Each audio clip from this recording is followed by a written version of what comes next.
Ibnu Sina, atau di dunia barat lebih dikenal sebagai Avicenna, adalah seorang filsuf, ilmuwan, dan dokter kelahiran Persia yang saat ini merupakan wilayah Iran. Ia juga merupakan seorang penulis yang produktif, yang sebagian besar karyanya adalah tentang filosofi dan kedokteran. Bagi banyak orang, dia adalah bapak kedokteran modern. Karyanya yang sangat terkenal adalah Al-Qanun fi at-Tibb yang merupakan rujukan di bidang kedokteran selama berabad-abad. Bagaimana biografi Ibnu Sina yang merupakan bapak kedokteran modern? Mari kita bahas bersama Sejajar Arah.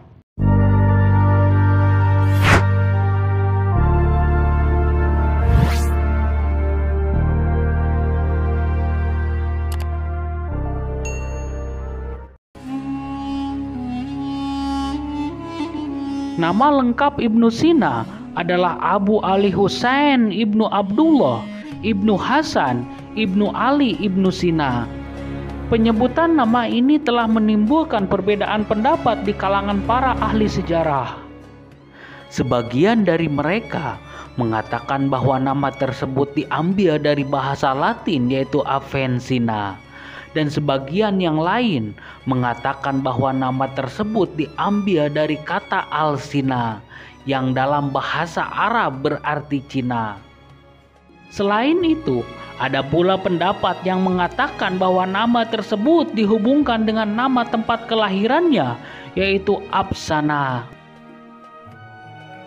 Ibnu Sina dilahirkan di desa Ahsanah dekat Bukhara pada tahun 370 Hijriah atau tahun 980 Masehi. Para ulama berbeda pendapat tentang tahun kelahirannya. Al-Qibti dan Ibnu Khalkan mengatakan bahwa Ibnu Sina lahir pada tahun 370 Hijriah atau tahun 980 Masehi. Ibnu Ali Ushaibiyah mengatakan bahwa Ibnu Sina lahir pada tahun 375 Hijriah atau tahun 985 Masehi. Ada yang mengatakan juga Ibnu Sina lahir pada tahun 373 Hijriah atau tahun 983 Masehi. Dan menurut Muhammad Uthman Nafati, Ibnu Sina lahir pada tahun 363 Hijriah atau tahun 973 Masehi. Adapun pendapat lain mengatakan bahwa Ibnu Sina dilahirkan di Persia pada bulan Safar tahun 980 Masehi.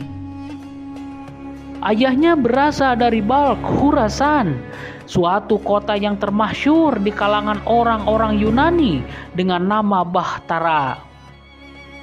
Ayahnya tinggal di kota Balkh, tetapi beberapa tahun setelah lahirnya Ibnu Sina, keluarganya pindah ke Bukhara karena ayahnya menjadi gubernur di suatu daerah di salah satu pemukiman Daulah Samania pada masa pemerintahan Amir Nuh Ibnu Mansur.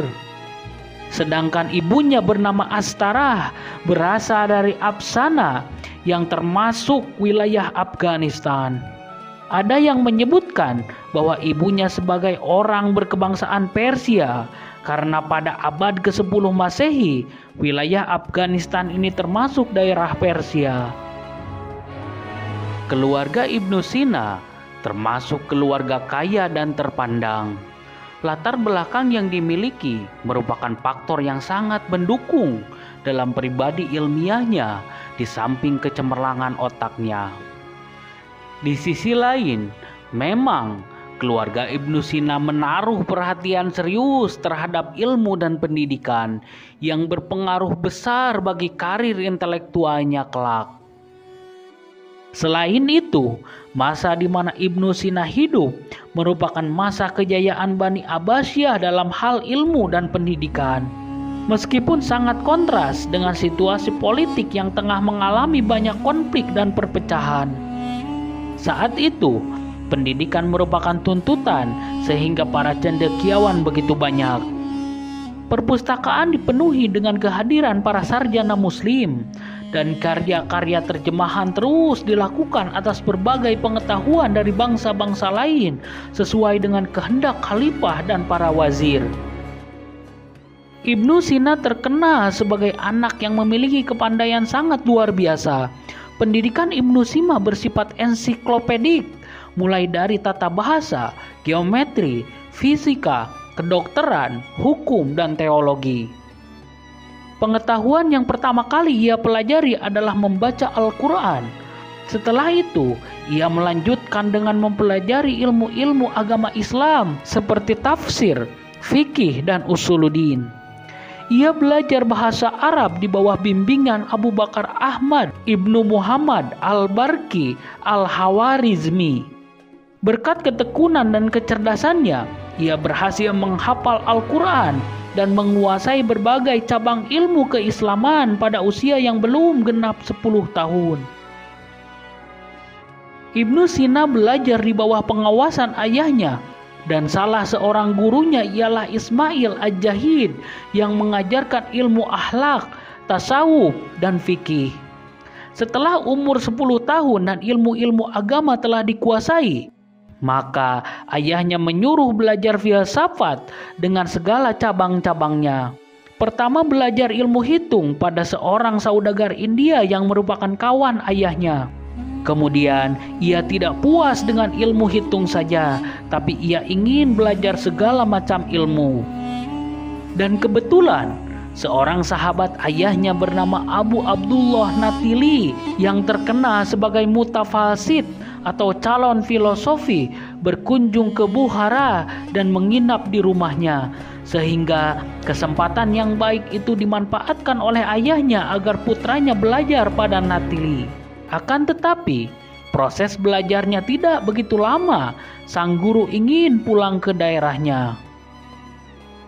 Di usianya yang ke-16 tahun, Ibnu Sina mampu mempersembahkan karyanya sendiri, yakni tentang hukum Islam, filsafat, ilmu alam, mantik atau logika, dan matematika atau geometri. Selain itu, Ibnu Sina juga menempati posisi istimewa dalam ilmu kedokteran, sehingga banyak dokter terkenal yang mulai belajar kepadanya. Dalam pandangan Ibnu Sina, kedokteran bukanlah bidang ilmu yang rumit. Sedangkan bidang ilmu yang menurut Ibnu Sina rumit adalah metafisika. Dia mengaku membaca metafisika karya Aristoteles sebanyak 40 kali. Namun belum juga bisa memahami maksud penulisannya. Sampai akhirnya dia meneruskan risalah Al-Farabi yang berjudul On the Intention of the Metaphysics. Selepas membacanya, barulah dia memperoleh kejelasan mengenai apa itu metafisika. Selain itu, ia mendalami ilmu-ilmu alam dan mempelajari serta mendalami ilmu kedokteran, sehingga praktek sebagai seorang dokter. Pada usianya yang mencapai 17 tahun, kemasyhurannya telah menyebar luas sampai kepada para ahli kedokteran lainnya, sehingga mereka tertarik mempelajari pengalaman dan berbagai macam teknik penyembuhan yang pernah dilakukan oleh Ibnu Sina. Dikisahkan bahwa ketika Raja Nuh Ibnu Mansur, penguasa Bukhara dan sekaligus guru Ibnu Sina, memanggilnya untuk mengobati penyakit yang diderita sang guru di saat dokter-dokter lain tidak sanggup. Sambil mengobati gurunya, ia memohon izin supaya diperkenankan memasuki perpustakaan pribadi Nuh Ibnu Mansur untuk mempelajari lebih jauh ilmu kedokteran yang ditekuninya. Upaya memperdalam dan menguasai berbagai cabang ilmu pengetahuan dilanjutkan Ibnu Sina saat memperoleh kesempatan mempergunakan perpustakaan milik Nuh Ibnu Mansur yang pada saat itu menjadi raja di Bukhara. Kesempatan tersebut terjadi karena jasa Ibnu Sina yang berhasil mengobati penyakit raja tersebut hingga sembuh. Selama Ibnu Sina memperoleh akses ke dalam perpustakaan tersebut, Ibnu Sina menenggelamkan diri dalam membaca buku-buku yang terdapat dalam perpustakaan tersebut. sehingga ia berhasil mencapai puncak kemahiran dalam ilmu pengetahuan. Tidak ada satupun cabang ilmu pengetahuan yang tidak ia pelajari, karena ia membaca karya-karya kuno yang belum pernah ia jumpai. Ketika berusia 18 tahun, ia telah dapat menguasai berbagai macam pengetahuan. Ia memulai karirnya dengan mengikuti kiprah orang tuanya, yaitu membantu tugas-tugas Amir Nuh Ibnu Mansur. Ia diminta menyusun kumpulan pemikiran filsafat oleh Abu Al-Husain Al-Arudi, yaitu penyusun buku Al-Majmu'. Setelah itu, ia menulis buku Al-Hasil wa Al-Masul dan Al-Bir wa Al-Izm atas permintaan Abu Bakar Al-Barki Al-Khawarizmi. Setelah usianya memasuki 20 tahun, ayahnya meninggal dunia dan kemudian terjadi kemelut politik di tubuh pemerintahan Nuh Ibnu Mansur.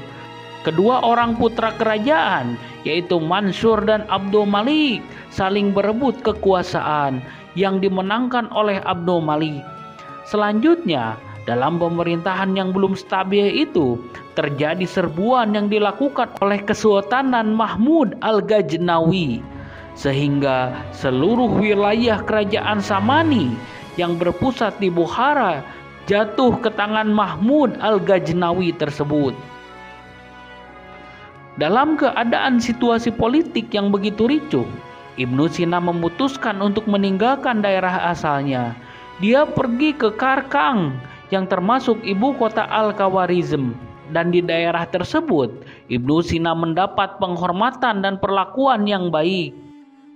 Di kota ini pula Ibnu Sina banyak berkenalan dengan sejumlah pakar para ilmuwan seperti Abu Al-Qir Al-Kamar, Abu Shah Isa bin Yahya Al-Masiti Al-Jurjani, Abu Raihan Al-Biruni, dan Abu Nas Al-Iraqi.